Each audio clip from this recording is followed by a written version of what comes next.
الرحيم. الحمد لله رب العالمين والعاقبة للمتقين والصلاة والسلام على أشرف الأنبياء والمرسلين. أما بعد فأعوذ بالله من الشيطان الرجيم. بسم الله الرحمن الرحيم. قالوا ما سلككم في سقر قالوا لم نكن من المصلين صدق الله العظيم. ناظرین کرام السلام علیکم ورحمۃ اللہ وبرکاتہ۔ پروگرام جستجو میں دل کی اتھا گہرائیوں سے میں آپ میں سے ہر ایک کو خوش آمدید کہتا ہوں۔ امید کرتا ہوں آپ تمام احباب بخیر و عافیت ہوں گے، اور یہ دعا کرتا ہوں کہ اللہ کریم آج کی رات اور آنے والے دن کے ہر طرح کے شر سے آپ میں سے ہر ایک کی حفاظت فرمائے، اور اللہ کریم آج کی رات اور آنے والے دن کی ہر طرح کی خیر و برکت سے ہم سب کو حصہ نصیب فرمائے۔ جو زندگی گزر چکی ہے اس میں ہونے والی خطاؤں کو اللہ رب العزت معاف فرمائے، اور آئندہ آنے والی زندگی میں اللہ رب العزت ہر طرح کی محتاجیوں، بے سکونیوں، بیماریوں، تکلیفوں سے بچاتے ہوئے خیر و عافیت، صحت، تندرستی، سلامتی اور ایمان والی زندگی نصیب فرمائے۔ ناظرین کرام، ہم مختلف موضوعات پہ بات کر رہے ہوتے ہیں جن کا ہماری سوشل لائف سے تعلق ہوتا ہے۔ خامد کے حقوق، بیوی کے حقوق، بچوں کے حقوق، والدین کے حقوق، اور اسی طرح سے دیگر عزیز و اقارب اور سوسائٹی کے اندر ہمارا کردار کیسا ہونا چاہیے، ان ٹاپکس پہ ہم بات کر رہے ہوتے ہیں جن کا تعلق حقوق العباد سے ہوتا ہے۔ لیکن یقیناً حقوق العباد کی جس قدر ضرورت ہے ویسے ہی حقوق اللہ کی بھی ضرورت ہے، اور حقوق اللہ کے اندر نماز سب سے اہم، مقدم اور ایسا عمل ہے کہ جس کے بارے نبی کریم صلی اللہ علیہ وسلم نے ارشاد فرمایا کہ روز حشر انسان سے حقوق اللہ میں سے سب سے پہلے نماز کے ہی بارے سوال کیا جائے گا۔ اور اللہ رب العزت نے قرآن حکیم کے اندر مختلف مقامات پر نماز کی اہمیت و فرضیت کی طرف اشارہ فرمایا ہے۔ نماز کو پڑھنے کی تلقین بھی کی گئی، اور جو نماز نہیں پڑھتے ان کے حوالے سے وعید بھی بیان کی گئی۔ یعنی کہیں پر اللہ رب العزت نے ارشاد فرمایا کہ اقیم الصلاۃ، نماز کو قائم کیجئے، اور بار بار اس لفظ کا تذکرہ کیا کہ اقیم الصلاۃ و آتوا الزکاۃ، اقیم الصلاۃ و آتوا الزکاۃ، نماز قائم کرو اور زکوٰۃ ادا کرو۔ مفسرین و محدثین بیان کرتے ہیں کہ قرآن حکیم کے اندر مختلف انداز میں اللہ رب العزت نے کم و بیش 700 مرتبہ نماز کی طرف توجہ دلائی ہے۔ وہ تو احکم الحاکمین ہے، وہ رب العالمین ہے، اس کا ایک بار حکم دینا بھی ہمارے لیے کافی و وافی ہونا چاہیے۔ مگر جب اس قدر اس نے تلقین فرمائی ہے، اور اس کا مقصد بھی یہ ہوتا ہے کہ وَذَكِّرْ فَإِنَّ الذِّكْرَىٰ تَنفَعُ الْمُؤْمِنِينَ، کہ ان کو ریمائنڈ کراتے رہیے کیونکہ یہ ریمائنڈر اہل ایمان کے لیے فائدے کا ذریعہ بنتا ہے۔ تو جب بار بار تلقین کی گئی ہے تو ہمیں یقیناً اس نماز کا بھرپور طریقے سے اہتمام کرنا چاہیے، اس کے آداب سے آگاہی ہونی چاہیے۔ بعض اوقات ہماری زندگی گزر جاتی ہے اور اس کے جو بنیادی مسائل ہیں ان سے آگاہی نہیں ہوا کرتی، تو بالخصوص وہ احباب جو ماشاءاللہ نماز کی ادائیگی کرتے ہیں، ایک تو پہلا سٹیپ یہ ہے کہ جو نماز نہیں پڑھ پا رہے وہ نماز کی طرف آئیں، ان کو آپ ترغیب دلاتے ہیں، ان کی توجہ اس بات کی طرف مبذول کراتے ہیں، ان کے سامنے فضائل بیان کرتے ہیں، نماز کو ترک کرنے کی وعیدیں ذکر کرتے ہیں۔ مگر جو نماز ادا کر رہے ہیں ان کے لیے یہ ضروری ہے کہ وہ برسہ برس سے جو نماز ادا کر رہے ہیں آپ اس کو مزید بہتر کرنے کی کوشش کریں۔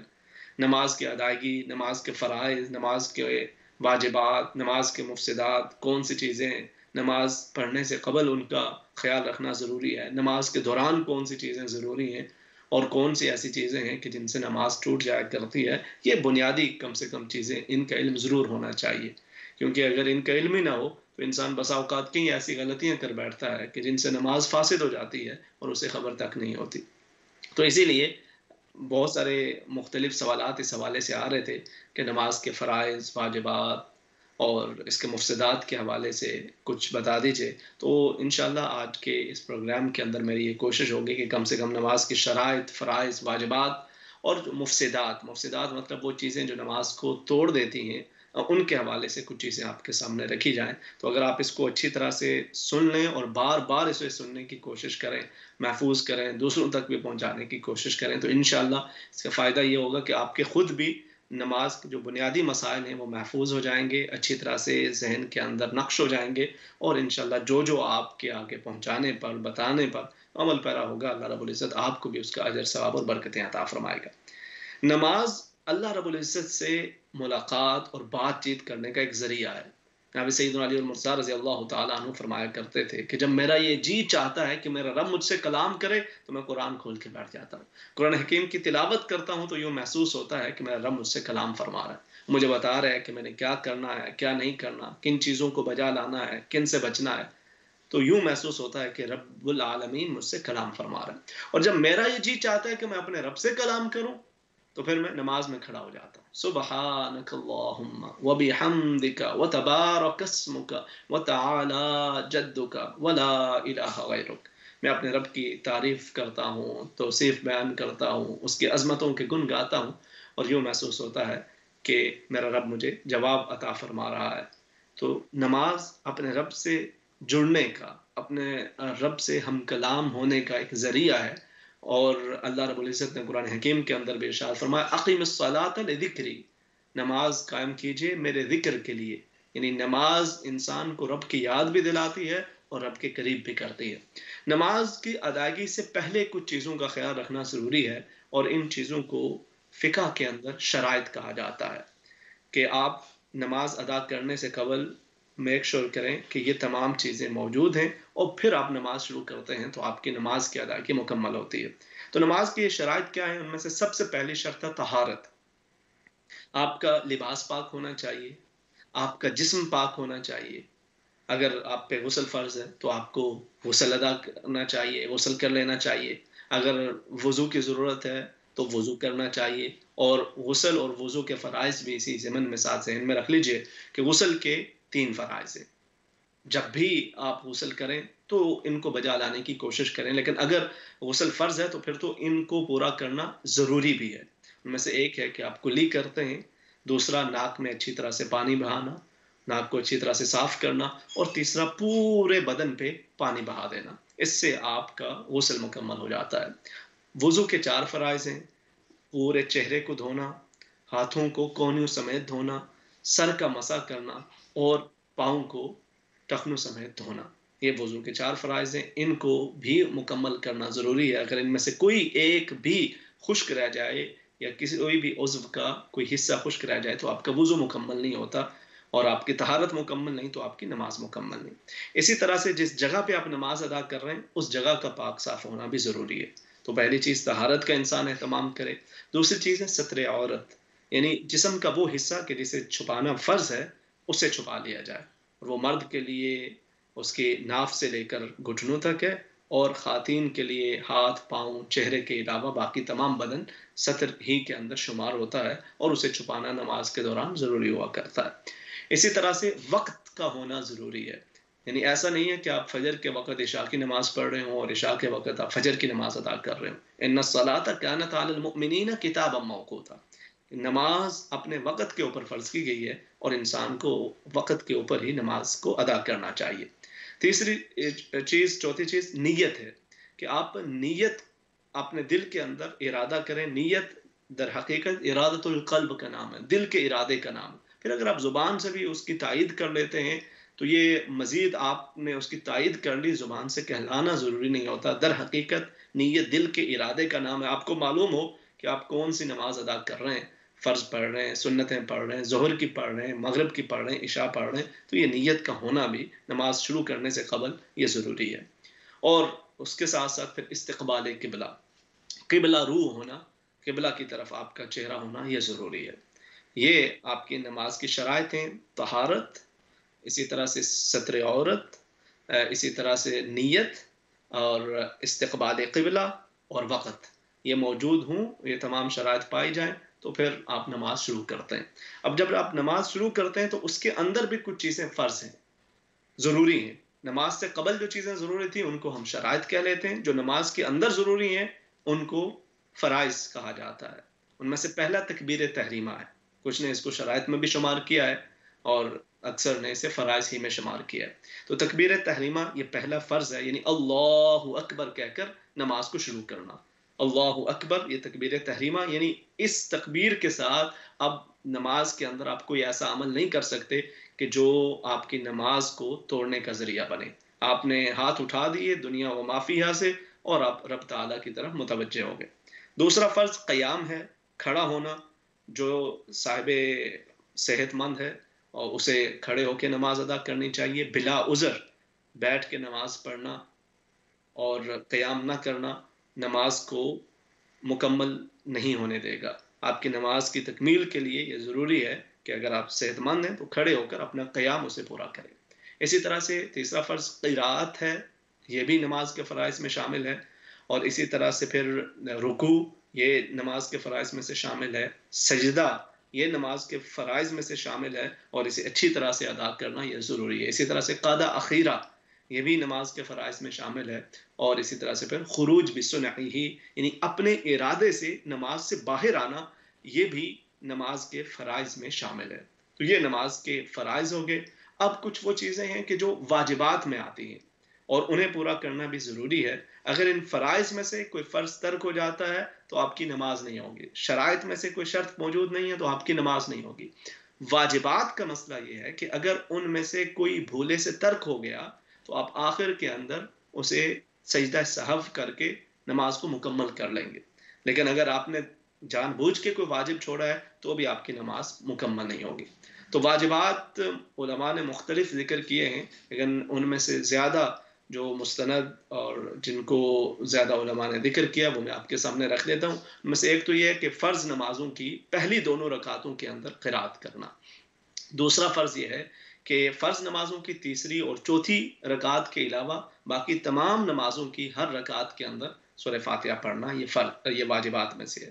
اسی طرح سے فرض نمازوں کی پہلی دو رکعتوں میں اور واجب، سنت اور نفل نمازوں کی تمام رکعتوں میں سورہ فاتحہ کے بعد کوئی سورت، ایک بڑی سورت یا پھر تین، یعنی ایک سورت ہو یا ایک بڑی آیت جو 3 آیتوں کے برابر ہو، یا چھوٹی 3 آیاتیں ان کی تلاوت کرنا، پڑھنا انہیں، یہ بھی واجبات میں شامل ہے۔ اسی طرح سے سورہ فاتحہ کو کسی اور سورت سے پہلے پڑھنا یہ بھی واجب ہوگا۔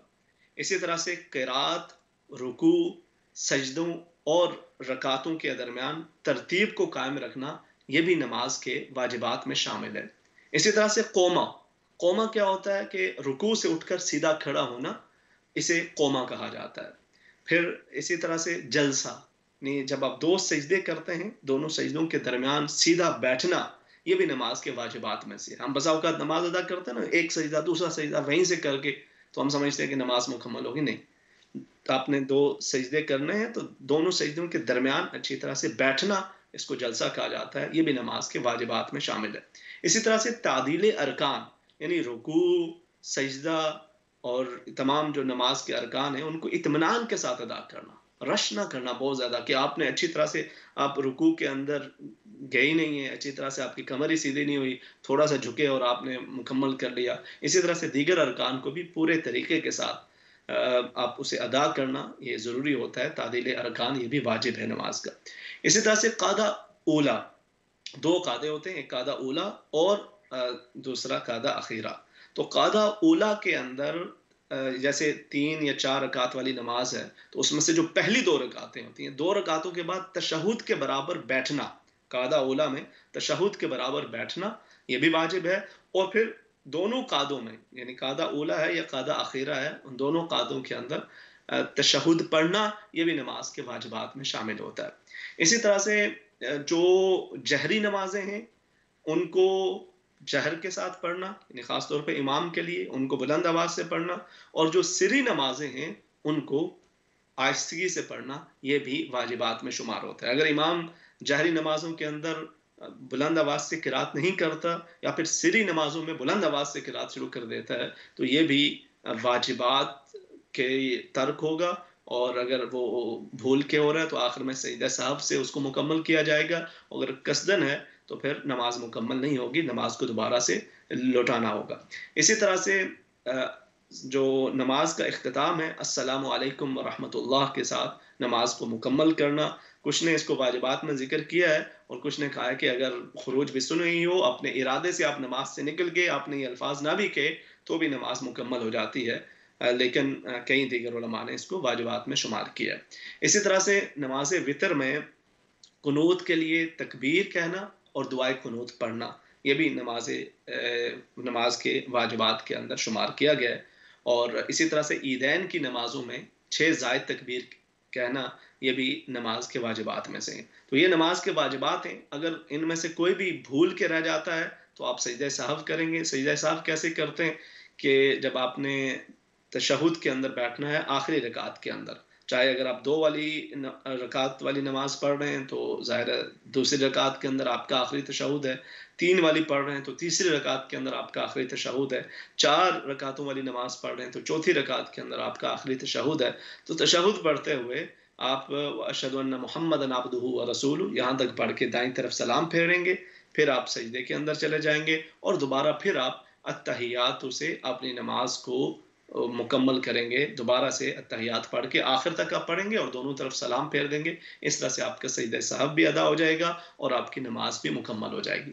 تو یہ تو نماز کے شرائط ہو گئیں، فرائض ہو گئے اور واجبات ہو گئے. اب اگر ہم ذکر کرتے ہیں نماز کے مفسدات کے، مفسدات کا مطلب وہ چیزیں جو نماز کو توڑ دیتی ہیں.